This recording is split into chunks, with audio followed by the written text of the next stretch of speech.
Hello, I'm very happy to be here today to speak with you about seed starting. My name is Jennifer Zoch and I'm a seed technician here at Seed Savers Exchange. One of my responsibilities is to schedule and start all the transplants that will be grown here on the farm for the trial gardens and for commercial seed increases. Just a little background on our mission here at Seed Savers. We're dedicated to saving North America's diverse but endangered garden heritage for future generations by building a network of people committed to collecting, conserving, and sharing heirloom seeds and plants, while educating people about the value of genetic and cultural diversity. So why should we start our gardens from seed? Well, one of the reasons to start from seed is there's just a lot more options in the way of varieties. For example, at the Lilly and Goldman Visitor Center, there are 82 different varieties of plants sold. In the catalog, there are 23 varieties of tomatoes, peppers, and ground cherry available for mail order. If you compare that to the amount of seeds, there's almost 12,500 varieties in the seed exchange listed in the yearbook available from the members, and almost 600 varieties in the commercial catalog available for sale. So there's vast more opportunities of getting different things when you start from seed. Another reason to start from seed is that it's generally more cost effective. One transplant from the visitor center is $1.75 or $3 if you order it in the catalog. But if you went down to the visitor center or ordered a packet of 25 tomato seeds from the catalog, it would be about $2.75. If you divide that out, that's just 11 cents per seed. So if you're resourceful and you've got containers, media at home, you could potentially grow that seed for 11 cents, or a plant for 11 cents. Also, if you decide to save or grow that plant out this year and save seed from it, you could have free seed next year and do it all for free. Another reason people like to start seed is you can get an earlier end product. There are some crops that can be direct seeded, but people choose to start them indoors so that they can harvest them sooner. For example, even though lettuce is usually direct seeded into the garden, I'm starting my lettuce indoors at home so that I can have several crops of head lettuce throughout the year. It also, improves my mood to look over in the windowsill and see all those little green plants poking up through the soil. Another reason to grow plants indoors is you can grow long season crops in short season climates. According to the book Park Success with Seeds, peppers germinate best in soil temperatures of about 75 to 80 degrees, and they take 10 days to germinate. Well, in my experience, I've seen peppers take up to 2 weeks to germinate, and during that time, you need to keep your moisture levels and temperature and maintain them. In many areas of the country, if you had to wait until the ground temperatures were that warm to seed out, you wouldn't have enough time left in the growing season to get a decent crop. So you've decided to start your seed indoors. You need to go through some initial planning. There are many things to consider during this planning stage. Some of the things to consider are, what do you like to eat? What do your kids like to eat? It's not worth growing things, starting them indoors, if you're not going to enjoy them. Something I have to consider at home, I don't have a lot of space to start my seeds out, so I kind of figure out which things are available as transplants elsewhere and which things aren't that I want to grow. And then those are the priority. The things I can't find anywhere else are the priority for my seed starting at home. And then if I've got extra room, I start other things. During your planning, you need to figure out the number of seeds to purchase and to plant. A good guideline to follow is to take the number of plants you want. Figure out the number of plants you want. That's your desired population. and divide that by the germination percentage listed on the seed packet, and then that should give you the number of seeds you need to start indoors. You may want to add a few to that number because of seedling mortality or anything like that. But and then these kind of go together, the number of seeds you want to start and the amount of space you have in your garden. This really sloppy drawing here is my 5-minute sketch that I put together of my personal garden space this year.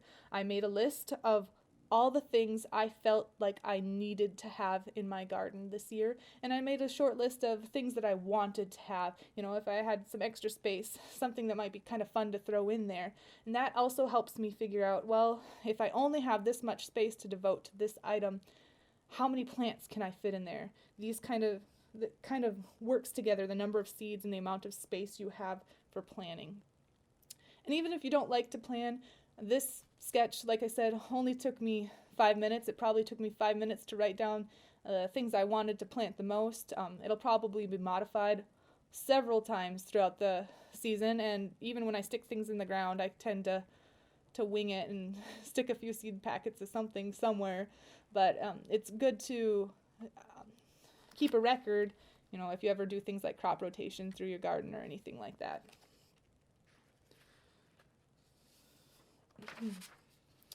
So once you've gone through and you've figured out which varieties you're going to plant, you need to figure out if you're going to direct seed those straight into the garden, or if you're going to grow those inside and transplant them. People usually start things like your long season plants indoors, eggplants, okra, tomatoes, kale, broccoli. In reality, you can start anything you want in the greenhouse. But there's a lot of plant types that really don't like being transplanted or need to be transplanted in the right stage of their growth so that they aren't stunted from the stress. Things like peas, beans, and corn, those are examples of crops that perform best when they're seeded straight into the garden. And then a good place to look for some information as to whether or not you're going to direct seed or transplant would be the back of the seed packet or the Seed Savers Exchange website if you purchase the variety from us. These places will have information on germination. It'll tell you how many days it takes under ideal conditions for that seed to germinate, any special growing requirements, seed depth, how far to space them apart, anything helpful for planting. If you look at the back of the seed packet, that's the yellow side of the page, this is a seed packet for silvery fir tree tomato, and it says to start this plant indoors 6 weeks before the last frost. So this is another part of your planning. You're going to need to know when your last frost date is, and then count backwards 6 weeks to know when you need to start this indoors. And these are guidelines. You may have to adjust this for your area, but the first year you start them, it's good to follow the guidelines on the seed packets and then keep a record of that. Come back later and see if you need to change it. You can contact your state or local extension services to find your average frost dates. Here at Seed Savers, we use what's called a grower's calendar.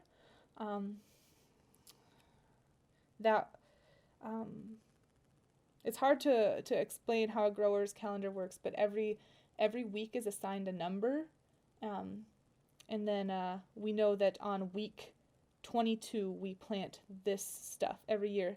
So then if the dates change, the dates don't fall on the same day of the week every year. But then we know if on week 13 we do this every year, and on week 15 we do this every year, we can keep track of changes. Or say we planted this tomato out 6 weeks before the last frost date, and it snowed later on, and it's been doing this for the past 2 years we've been planting. We may just decide to move that frost or that seeding date to adjust for our area. Growing calendars kind of help standardize that seed starting plan. This is an example of some of the times that are recommended for start dates for specific types of plants.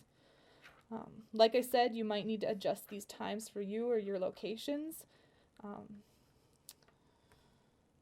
And I just want to reiterate, it's important to keep your own logs in your, or record that maybe you started onions 12 weeks before the safe planting out date, and that didn't work for you, so next year you want to change that a couple weeks. It helps to know stuff like that. It's hard to remember a year from when it happened, so if you just jot a few notes and save them, that could help you out a lot.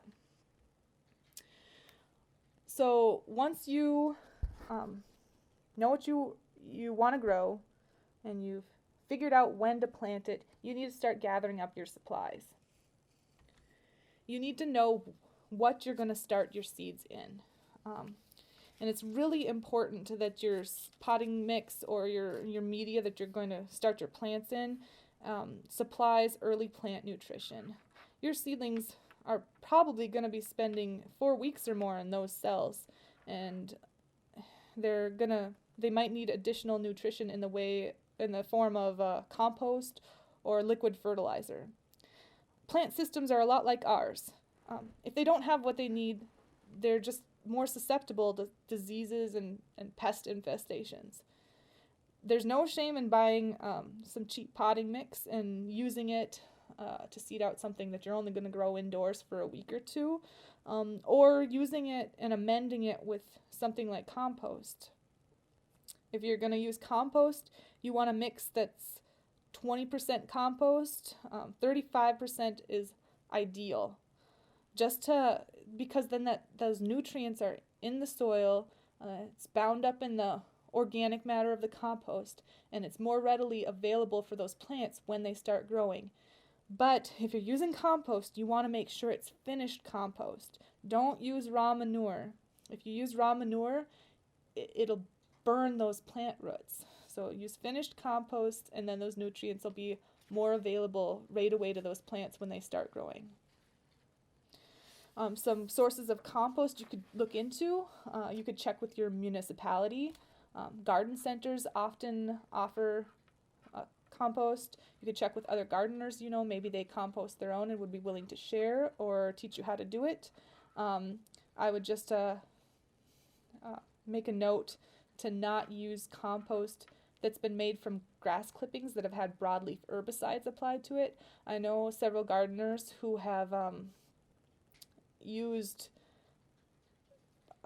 compost that's been contaminated with herbicide residues, and it's killed all of their little seedlings in their pots, and it's sometimes by the time you figure out what happened, it's too late to start over. So just to be sure to source your compost from someplace that you know it hasn't been contaminated with some herbicides or anything like that. You could also use something like Sunshine Mix or Happy Frog. So once you know what you're potting your plants into, you need to know what containers you're using. You can be pretty creative with your containers. The seeds don't really care what they're planted in as long as the containers allow for adequate drainage and they hold their form until transplanting time. Well, that's an important one. I know people who bought those wooden forms for making paper pots, and that's fine if you're only going to keep your seed in there for a week or two. Those repeated waterings, though, can break down the paper. So you just need to keep in mind how long that plant's going to be in the pot and make sure it's going to hold its form. Jiffy pots are kind of nice because they're compostable. But again, you want to make sure it holds its form. If you water those Jiffy pots in and they've been in there for a few weeks, you pick the pots up, they kind of buckle between the cells.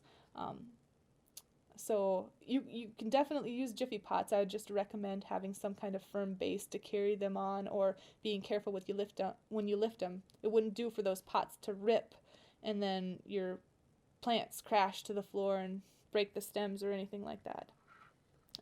I know people who've used yogurt containers and punched holes in the bottoms of yogurt containers to use them for pots. As long as there's adequate drainage in there, that would work just fine. Here at Seed Savers, we use flats, inserts, and plug trays, and that's pretty standard for larger scale production. It might not work for your system. You have to look into the cost analysis for that.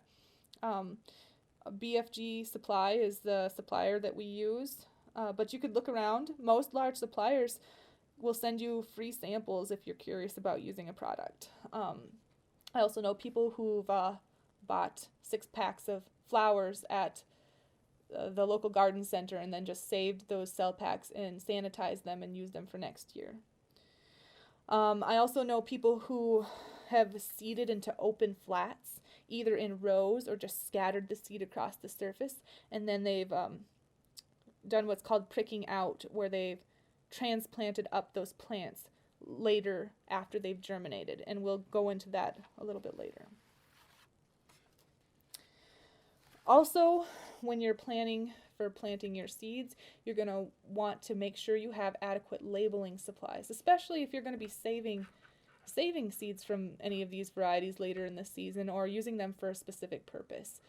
It's just easier to label them right away and not get them confused than plant them out in the garden and wonder what that was.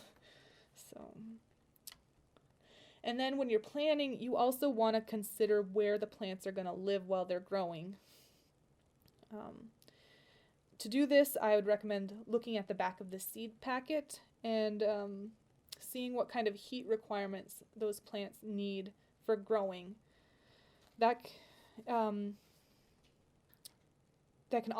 information can also be found in books and online resources, and at the end of the presentation I'll give some recommended sources that I like.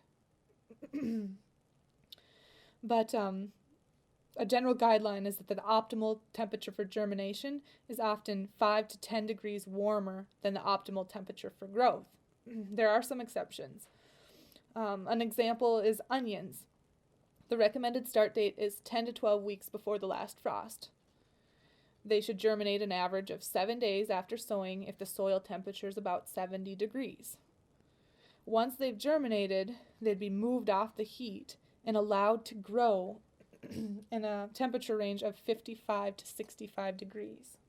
When you're planning out where you're going to store these seedlings, you also need to consider light.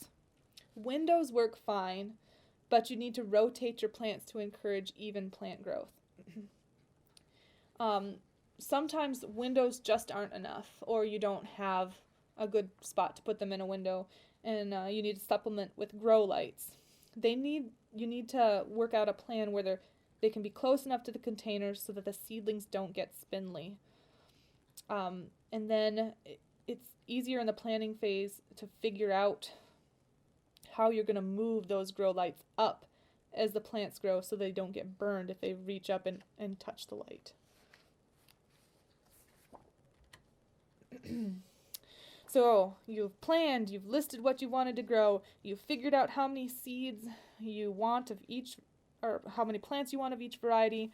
You've separated your seed according to which varieties you're going to direct seed into the garden and which ones you're going to start indoors. You've gathered up your potting mix, your containers, your labeling materials, and you've either found or created a space that meets those heat and light requirements of those plants. You're ready to go start sowing your seed. And it's important to understand a little bit about a seed before you start seeding them. Seeds are made up of 3 main parts.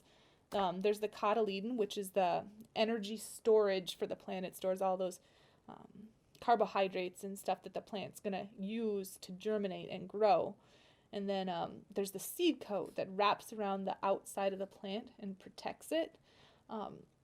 It's good to know that because if the technically the cotyledons can still be damaged and the plant can grow, but if that epicotyl is damaged, the plant won't grow. The seed won't germinate and grow. And some seed treatments require you to nick or scratch the seed coat, create an opening so that the seed can take in water to germinate.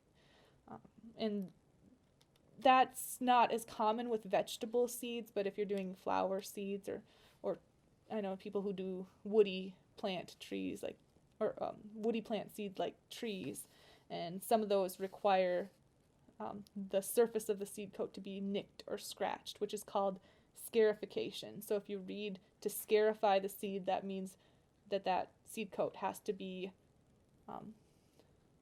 slightly damaged so that the seed can get water in there. And another thing to consider while you're planting is seed depth. This really depends on the seed size.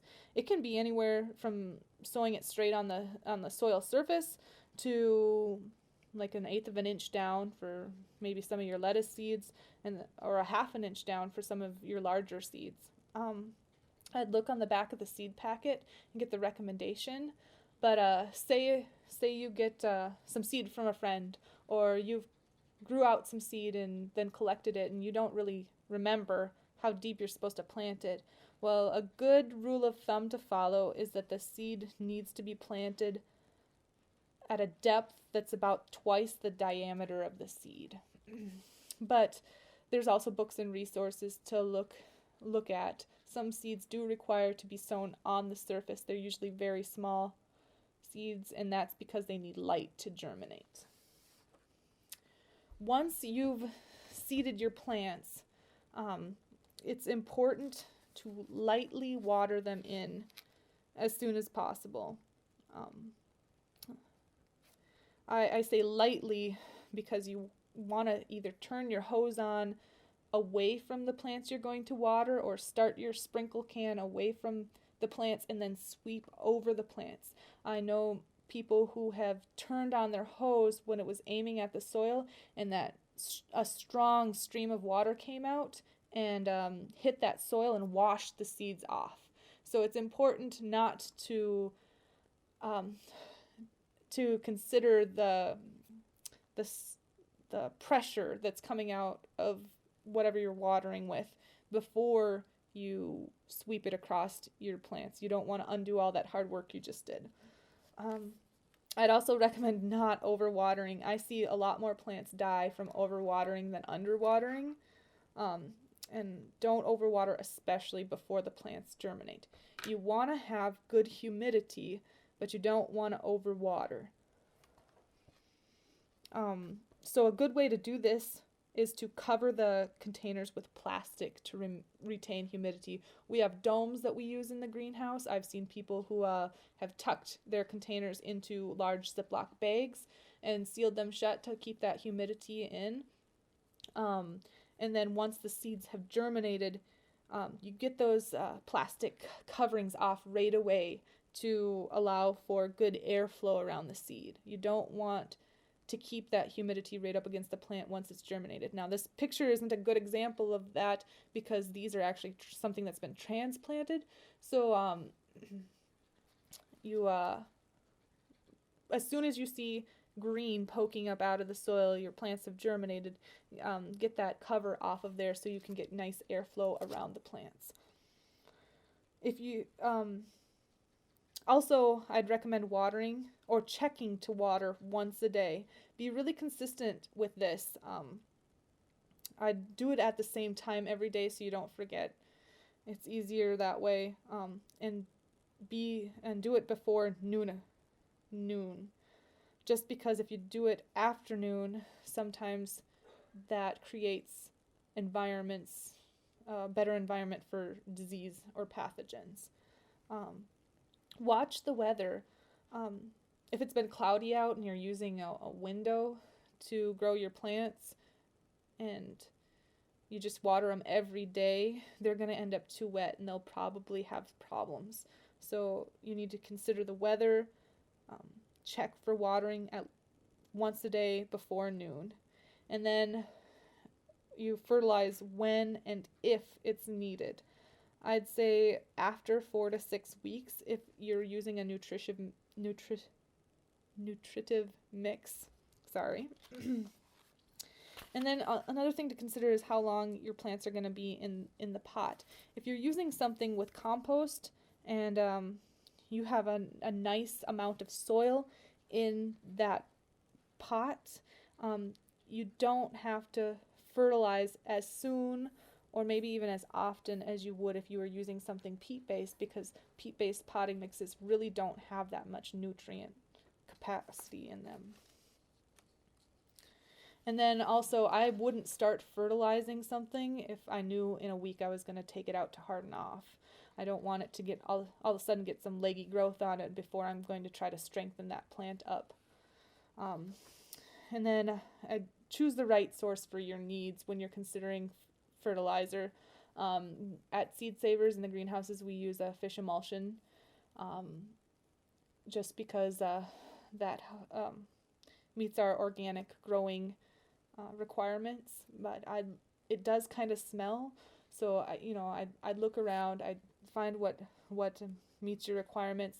I'd wait to fertilize until it's actually actively growing, about 4 to 6 weeks into growing, and I would make sure to use it at an extremely low rate so that you don't burn your plants. So your plants have germinated and they've entered the growth phase. This is a really important time. You need to watch them. The only way to detect early decline is to be really attentive as to how these plants are doing.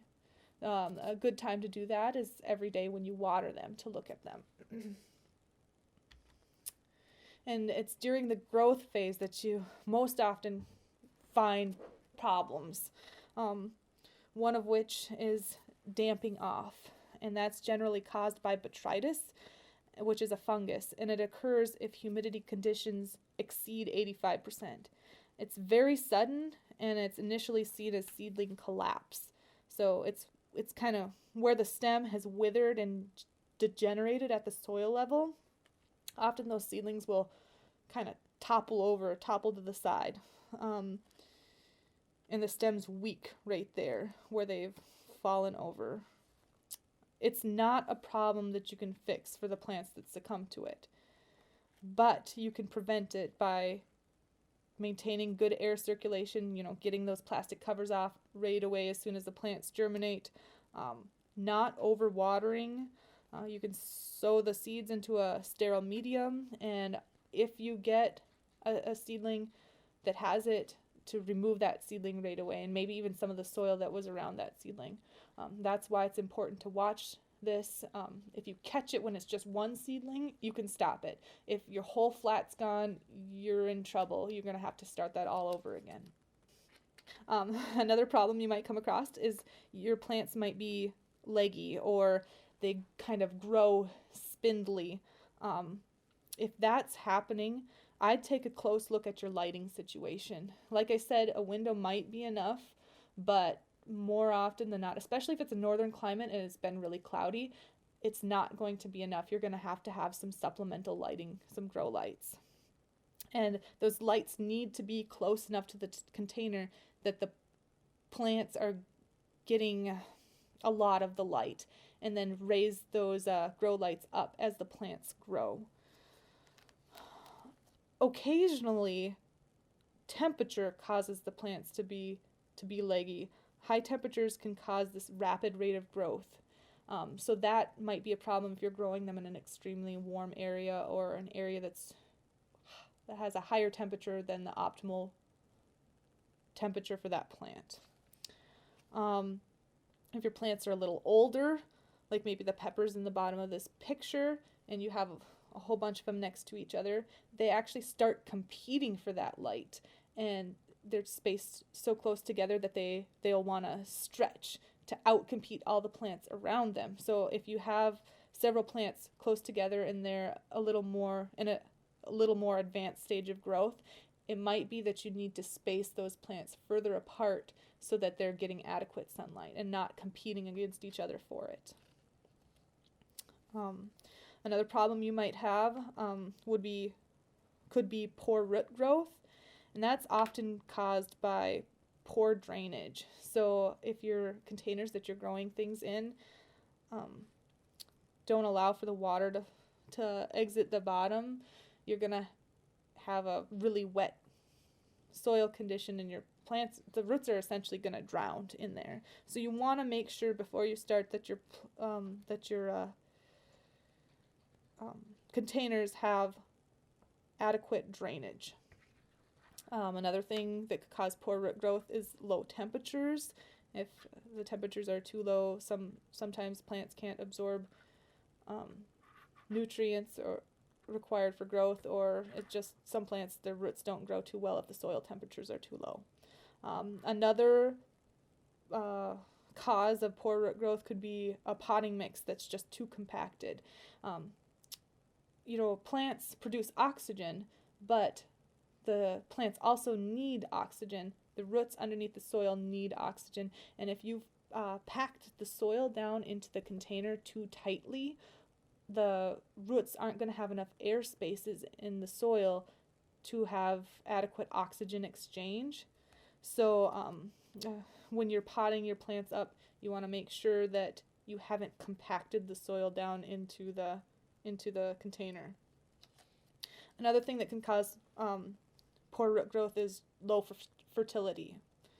So if you're using a peat-based potting mix, they don't really have a lot of fertility in there, and the root growth can suffer because of that.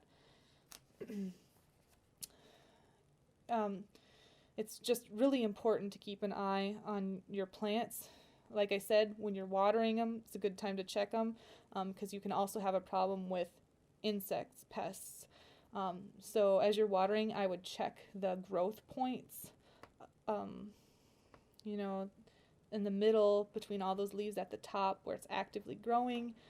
Also on the undersides of leaves is a good place to check, because if you're starting these in your home and you have house plants inside, the aphids are going to like your little succulent pepper plants a lot better than the fern in the corner, so they're going to migrate over there. It's important to keep a good eye on things, because if you catch it soon enough, you can solve a lot of these problems. And so this picture shows a seedling.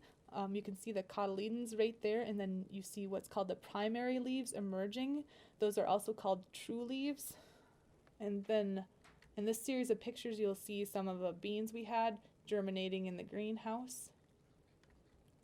And you can see that first true leaf emerging from between the cotyledons. And in this one, it's very obviously there above the cotyledons. The reason I wanted to go over these pictures, those true leaves are highly visible in beans, but they might not be so noticeable in other things. It's important to remember those first things are cotyledons, and then after that, the true leaves emerge, because you may want to transplant some of your seedlings later on in their life. And I talked about, pricking out your seedlings earlier, and that's when you scatter seed over an open flat, or maybe seed into rows in a flat, and then you might do this because of space constraints or time constraints, just not having enough room at the moment, and then to do this, you would take what's called a dibble. You could even use a pencil, and then gently work it underneath the plant, lifting up and trying not to break those primary roots. Especially, you're going to break a few roots, but try to spare as many roots as possible. And you want to do this when it has its true leaves. So that's why it's important to know what true leaves are. And then gently work that out of the soil, handling the seedling by its true leaves. And then you can see in this picture here, you see the cells in the insert. You would take your dibble and you'd make a hole in that cell, and then place the seedling in the hole and gently tuck that root down into the soil with the dibble, being careful not to snap the root. It's all done very gently. And also being careful not to bend the root in half. That's what's called J-rooting. If you got the root bent in half so that the tips are pointed straight up, you don't want that condition. So once your seedling is in there properly, you just kind of tuck the soil around it gently. Usually I use the dibble to just kind of tuck the seedling upright and the soil in there, and make sure that the soil has good contact with the roots, because that's where the plant's gonna need to get moisture and nutrients, and it's gonna kind of go through a little shock period being pulled up out of that other container. So it needs to have good contact with new soil so that it will come out of that faster and grow and not dry out. Then when you're done with your container, you gently water that in. That's a little more advanced, but some people like to do it, like I said, because of space issues. At the beginning, they might not have enough room to start all their stuff and might just get some things planted out and then do that later. And then the last but most important stage of starting your seed indoors is a hardening off process. You generally do this when plants are rooted, but they're not root bound. There's a difference. Usually plant types like brassicas are going to have 4 true leaves when they're ready to be hardened off. Top growth and bottom growth are both important, but bottom growth is more important. If your plant isn't well rooted into that cell, it's likely that you're going to break the root hairs when you're trying to remove it from the container. Also, if your plants are root bound in there and the roots are kind of circling around in the cell, and you try to get that plant out, it'll break root hairs and the plant will go into what's called transplant shock. And that's a period of stress in which growth is postponed. I mean, it's like you've amputated the little root hairs off. The plant just stops growing until it recovers from that. And that can actually kill plants in the field, and it can set plants' harvest dates back. So you want to be really careful to harden your plants off when the roots are well rooted but not root bound. Also, when you get excited, winter's over, the snow's gone, it's actually warm out, and you go outside maybe the first time in the spring, and you don't put any sunscreen on, you end up with a sunburn. Well, plants can do this too. They get sunburned, especially when their leaves aren't used to that harshness of the full sun. So you've got to try to introduce these plants gently to the real world. Once the seedlings have a second pair of true leaves and their root mass is sturdy, that's when it's time. And the hardening off process should take about 1 to 2 weeks and goes through 2 stages. So during stage 1, you start to withhold water. Now that doesn't mean you don't water the plants. It just means that you gradually start to decrease the amount of water they're receiving over a period of 1 to 2 weeks. You also start to introduce those plants to cooler temperatures. Don't shock them right away, but just kind of gradually decrease the temperature where they are. This temperature change will encourage growth to slow down, and that'll help decrease the amount of water usage. You can set the flats outside in shady areas or cover them with rime, which if you look at this picture here, rime is that white fabric-y looking stuff on the back of the bench. And then plants should be in the shade for about 3 to 4 days. If you can allow them to be there longer, that's great. But don't cut this part out. It's very important. Also, your plants need to strengthen their stems in order to support themselves out in the elements as they grow. And you can aid this by, while you're growing them inside, by setting a fan on a very low setting and turning it at the plants so that it stimulates cell strengthening. I would not turn a fan directly onto the plants. I would get your fan set up at a distance from the plants and not blowing directly over them, and then gradually move the fan closer to the plants until the tops of the plants are gently kind of waving in the breeze. You don't want to just turn the fan on when it's facing the plants, or you might suffer some damage.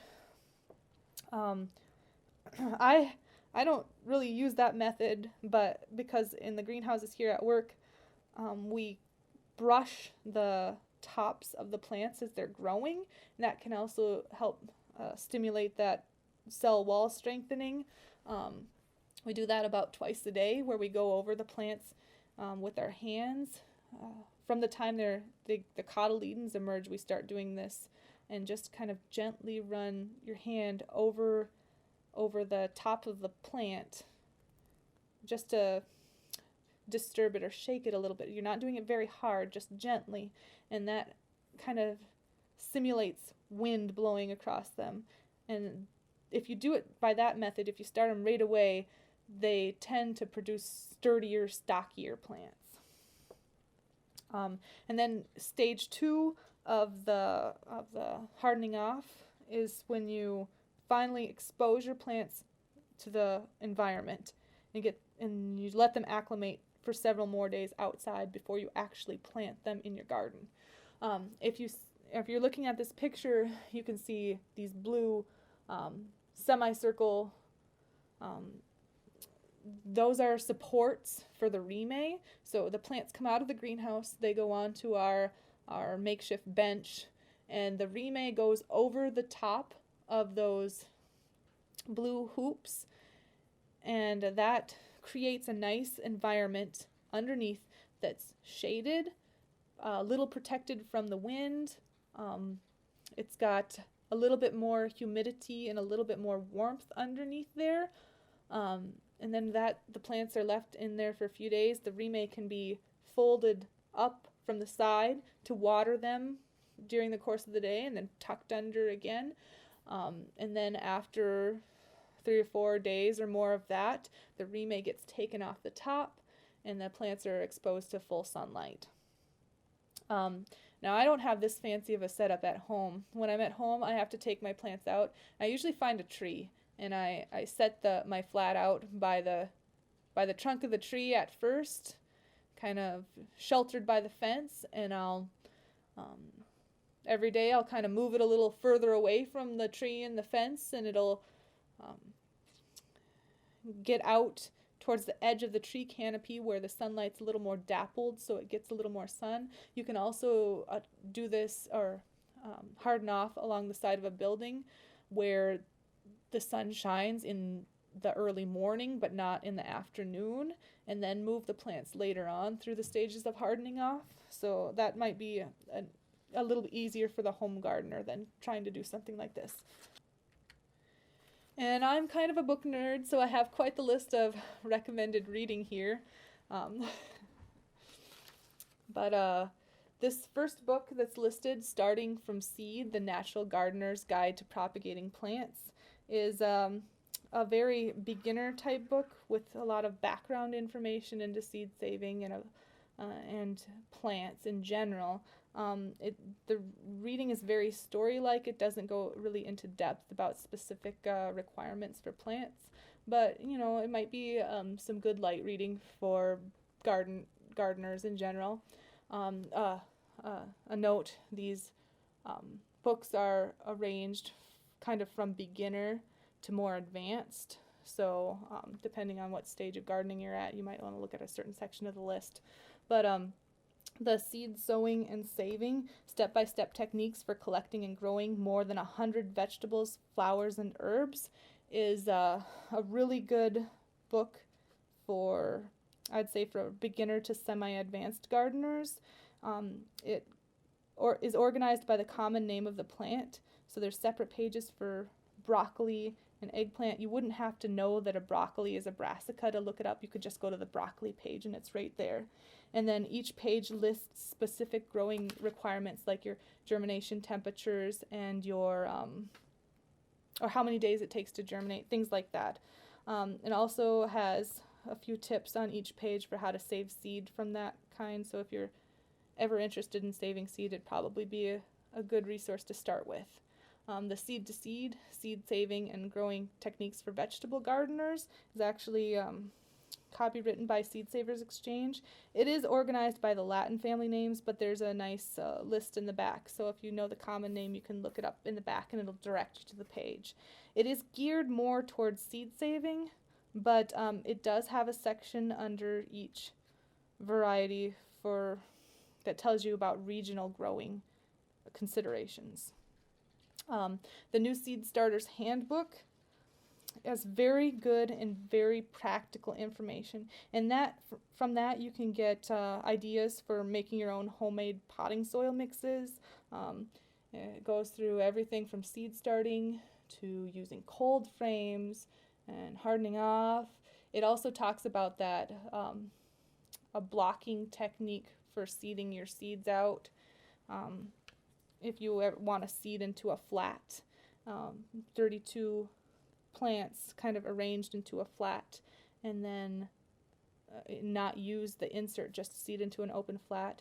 And then when you're ready to take that in the field, you cut the plants out. You just kind of cut between the plants, and then you have your own little soil block with a plant in there. It talks about how to do that in there. The bottom one, Park Success with Seeds, is a little more advanced. It's kind of my go-to book if I'm seeding a lot of different varieties that I'm not very familiar with, because it goes through everything and it lists all the germination requirements that were known at the time of publishing for this plant. So if you need to scarify the seed, if you need to soak it, what the optimal temperatures are for germination, how many days it should take to germinate, if the seed requires light or dark to germinate.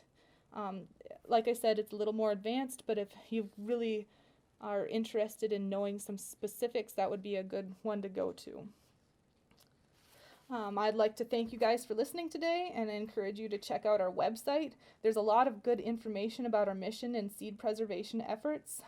There's also some really good webinars about subjects like seed saving and home germination testing that have been archived on the website. You might find that helpful for supplementing some of the stuff you've learned today. Have a good evening.